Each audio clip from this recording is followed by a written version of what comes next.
The Kingdom of My Divine Will in the Midst of Creatures. Book of Heaven, Volume 32, Part 3. April 9th, 1933.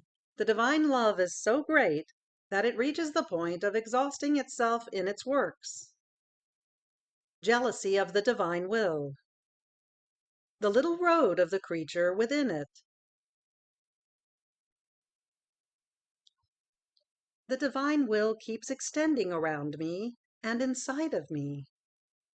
The jealousy of its marvelous light is so great that it wants nothing to enter into me other than what belongs to it, so as to let the life of the divine will be fulfilled and grow in me, and to let me watch its divine ways, that I may copy them, being content with administering to me what is needed to be able to say to me, "The works of our daughter might be little, because the creature can never reach us, but they are modeled after our own, and are similar to them." But while my mind was following the light of the divine will, my sweet Jesus, visiting my little soul, all love, told me, "My daughter, only then can an act be called fulfilled, when the one who operates exhausts in it everything that was needed in order to fulfill it. If anything is lacking, or anything can be added, it can never be called a fulfilled work." Our way of operating has always been like this. We have exhausted everything: love, power, mastery, beauty, to render the work that came out of us full, perfect, complete. It is not that we deplete ourselves, because the Supreme Being is never depleted. But in that work that we have done, nothing more would fit in to render it complete. And if we had wanted to place more, that more which we might have placed would have been useless and of no advantage. And this we have done in the work of creation, of redemption, and of the designs of sanctity that we make for each creature. Who can say that something is lacking to creation? Who can say that our operating love did not exhaust itself in redemption, as it was so great that there are still interminable seas which the creature can take and have not taken, and these seas overflow around them because they want to bring their fruit, hide them inside their waves, so that the love, the works, the infinite pains of the God humanate might take life in them. If we do not exhaust ourselves, we are not content. The exhausted love brings us rest and happiness. But if we have more to give and to do in our works, it renders us as though alert. We are all eyes. Our divine being is all in motion over what we are doing, to give so much, until it finds our act fulfilled with the fullness of our exhaustion. Now, in creation and in redemption, there were no oppositions against our love, nor any impediment to our exhausting ourselves in order to render our works complete, because we operated independently of anyone.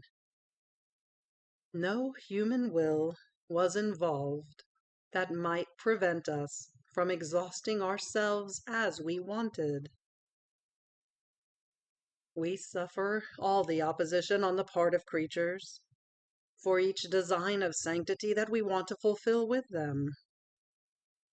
And oh, into what constraints they put us if the human will is not united with ours!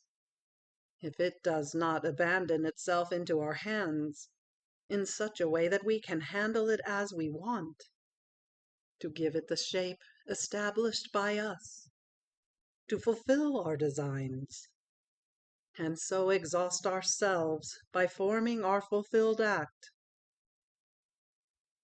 Ah, we cannot give what we want, or only the crumbs, the sparks of our love, because the human will is always in act of rejecting us and of opposing us. Therefore, when we find a will that is willing, we abound, we overabound so much in giving, as to place ourselves over her more than a mother over her child, to raise him beautiful and graceful, so as to make of him her glory, the honor of the child himself, and the good of the entire world. In the same way, we do not leave her one instant.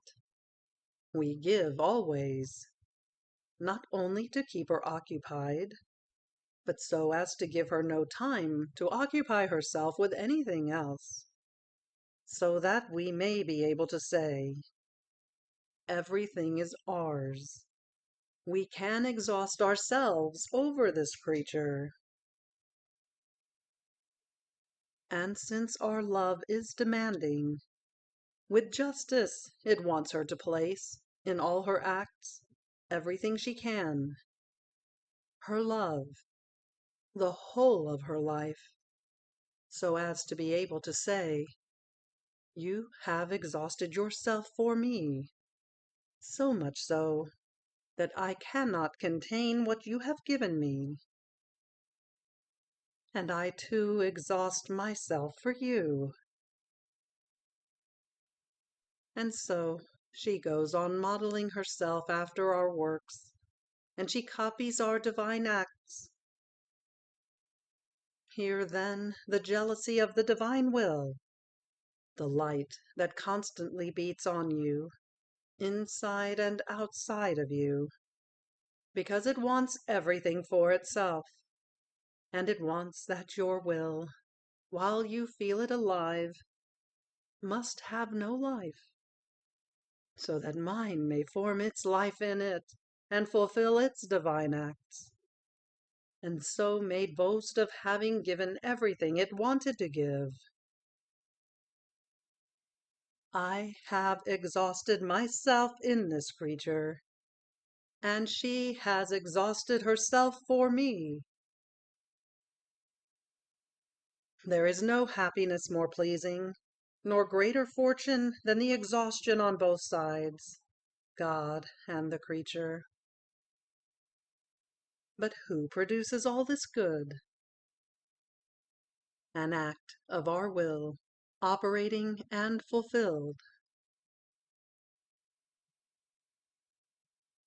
Then, after this, I continued my acts in the divine Fiat, and following its acts, I arrived at Eden, where the divine love made me pause, and the sovereign Jesus added, my blessed daughter, our divine being is most pure light, and our attributes as many suns, one distinct from the other, but unified together and inseparable, forming a circle around us. Now, in creating the creature, she was placed in these immense suns to form her little road. Now, who comes to form this little road? One who lives of our will. Our divine attributes line up to her right and to her left. They make room for her, to give her access and let her walk, to let her form her little road. And as she walks, she does nothing other than gather drops of light, with which she remains all studded, such that it is an enchantment to see her.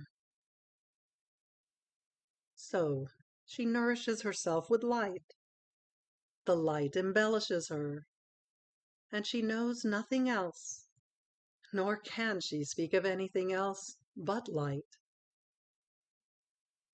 My attributes press around her, and they love this creature as the apple of their eyes. They feel her life in them, and their life in her, and they take on the task of raising her as beautiful as they can, and of not letting her take one step outside of the road that they have formed for her within their interminable light. So, one who lives in our will can be called the little road in the divine will. This in time, but in eternity the road will not be little, but long, or rather, these creatures will never stop, because this light has no end, and they will always have some road to walk, to take new beauties, new joys, new knowledges of this light that never ends. Our love showed off more than ever in this Eden in creating man, and for the fulfillment of our display, and to keep him more safe, we formed for him the road to be covered within the light of our attributes. But he went out because he did not want to do our will. But our goodness was so great that it did not close this road, but left it open for anyone who wants to live only of divine will. Fiat. April 16th, 1933. How in all created things, God is always there to tell us, I love you. How Jesus in all the acts of his life enclosed love, conquests, triumphs. I was doing my round in the divine volition. I feel I am the tiny little butterfly that keeps going round, around and within its light and its ardent love, hoping that by dint of going round and round, I will finally remain burned and consumed by its divine light, to the point of feeling one with its most holy will. And since the first starting point is the creation, about which, while I go around, I always find new surprises of love, I remain amazed. And my highest Jesus, to let me better comprehend, told me, my daughter, how pleasing to me is your dwelling in the acts that our Supreme Being did in creation, so much so that I feel as though captivated and forced by my love to narrate to you our love story that we had in creation and in everything else we have done out of sheer and pure love toward the creatures. Coming into our acts is the same as coming into our home, and if we did not tell you anything of the many things we have to say, it would be like sending you back on an empty stomach, which our love knows not how to do, nor does it want to. Therefore, you must know that our fiat pronounced itself, and stretched out this azure vault, and our love studded it with stars, placing in each star a continuous act of love toward the creatures. So each star says, your Creator loves you, nor does he ever cease loving you. We are here, nor do we move a tiny bit, so as to say to you always, I love you, I love you. But move forward. Our fiat created the sun, filling it with so much light as to be able to give light to the whole earth. And our love, engaging in a contest with the sun, filled it with so many effects as to be innumerable. effects of sweetness, variety of beauty, of colors, of flavors, such that the earth, by merely being touched by this light, receives as life these admirable effects, and its admirable and incessant sing-song. I love you with my love of sweetness. I love you, and I want to make you beautiful. I want to embellish you with my divine colors. And while I embellish the plants for you, I want to make you even more beautiful. Know that in this light, I descend down to you to say to you, I love you with delight. I take delight in loving you, and I am all ears to hear you say, I love you to me. I can say that the sun is filled with my continuous and repeated I love yous. But alas, the creature does not give it a thought, nor is she attentive to receive this incessant love of ours, in so many ways and various forms, such that it would be enough to drown her and consume her with love. But we do not stop. We move forward. Our Fiat created the wind, and our love filled it with effects. So the freshness, the blowing, the whistling, the moaning, the screaming of the wind are repeated I love yous that we say to the creature. And in the freshness we give her our refreshing love. In the blowing we blow over her with our love, to the point of moaning and screaming with our ruling and incessant love. And so with the rest. The sea, the earth, were created by our Fiat.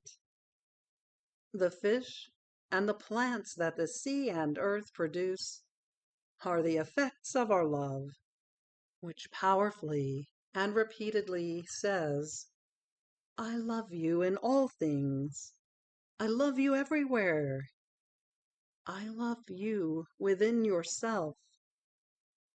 And in the face of so much love of mine, oh, please, do not deny me your love.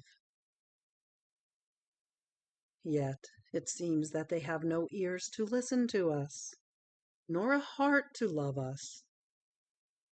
And this is why, when we find someone who listens to us, we keep her as the venting of our love, and as the little secretary of the story of creation. Having said this, he remained silent, and I continued in the acts of the divine will. And as I reached those of redemption, my beloved Jesus added, My blessed daughter, keep listening to my long love story. I could say that it is an interminable chain of incessant love, never interrupted. After all, I created the creature to love her, to keep her united with me. And by not loving her, I would go against my own will. I would act against my own nature, which is all love. And besides, I created her because I felt the need to externize my love, and to let her hear the continuous whispering, I love you, I love you, I love you. Now, you must know that from the moment I was conceived, and during the whole course of my life, inside all the acts I did, I enclosed love, conquest, and triumph. My operating was quite different from that of the creatures. Doing or not doing, suffering or not suffering, was in my power. My all-seeingness would hide nothing from me. And first I placed my will in my acts. I enclosed fullness of sanctity, fullness of love, fullness of all goods. And then, with full knowledge, I offered myself to operating or suffering, according to what I myself wanted. And by this, I rendered myself conqueror and triumpher of my acts. But do you know for whom I made these conquests and these triumphs? For the creatures. I loved them too much, and I wanted to give. I wanted to be the Jesus victorious, I myself giving them my conquests and my triumphs, in order to win them to me. So my life down here was nothing other than a continuous act of heroic love that never says enough, of conquests and of triumphs, to render my children happy. And I did this in everything. If I set out on the way, I possessed the virtue of being able to go from one city to another without making use of my steps. But I wanted to walk, to place my love in each step that ran and ran, and I rendered myself conqueror and triumpher of my steps. Oh, if creatures paid attention to me, they would hear in my steps the continuous cry, I run in search of creatures, to love them and to be loved. In the same way, if I worked with Saint Joseph to procure the necessary means of life, it was love that was running. Those were conquests and triumphs that I was making. In fact, a fiat was enough for me to have everything at my disposal.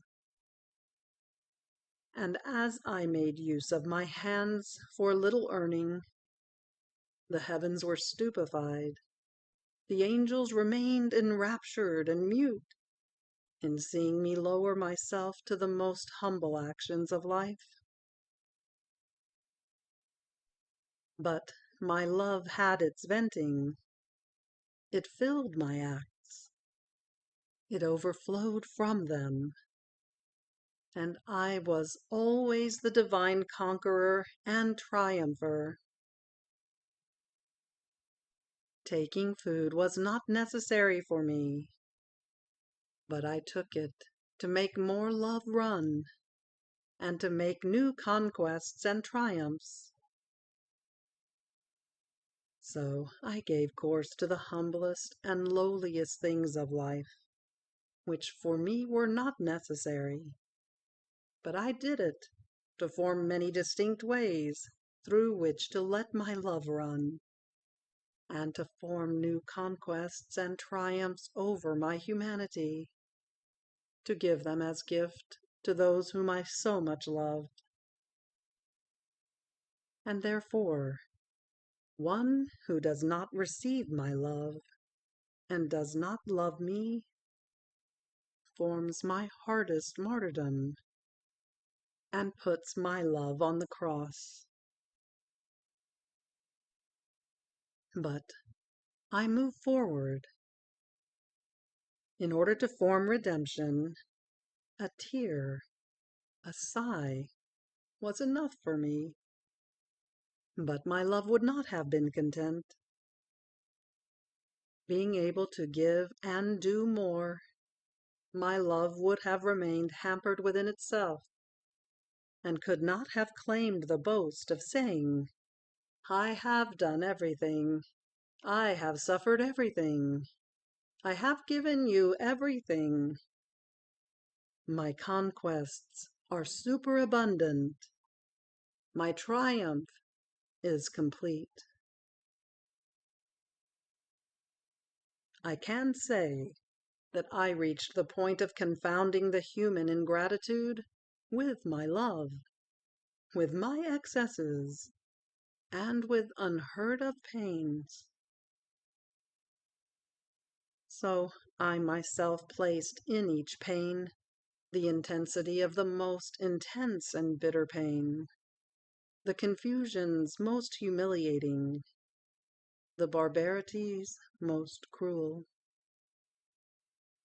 And after I endowed it with all the most painful effects, which only a man-god could endure, I offered myself to suffer it. And oh, the admirable conquests in my pains, and the full triumph that my love obtained! No one would have been able to touch me had I not wanted so. And here is all the secret. My pains were voluntary, wanted by me, and therefore they contain the miraculous secret, the winning force, the love that transfixes. And they have the virtue of overwhelming the whole world, and of changing the face of the earth. Fiat. You have reached the end of the Book of Heaven, Volume 32, Part 3. Fiat.